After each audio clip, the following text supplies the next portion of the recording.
baada ya mashambulizi makali yaliyofanywa na vikosi vya jeshi la walinzi wa mapinduzi ya Kiislamu la Iran ya makombora pamoja na droni dhidi ya kambi ya Marekani huko nchini Jordan, hatimaye Marekani imeanza kutangaza madhara yaliyojitokeza kwa binadamu, ambapo ni wanajeshi, kwa kusema kwamba wanajeshi wawili wa Marekani wameuawa huko Jordan, huku mmoja akitoweka katika mashambulizi hayo ya Iran.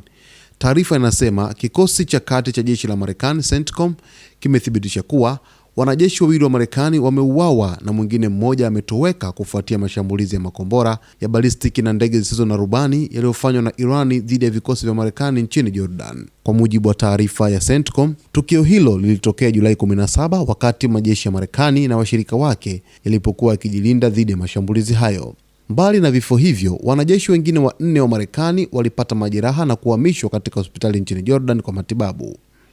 CENTCOM imesema wote wameruhusiwa kutoka hospitalini baada ya hali zao kuimarika, huku wanajeshi wengine waliopata majeraha madogo wakirejea kazini baada ya kufanywa uchunguzi.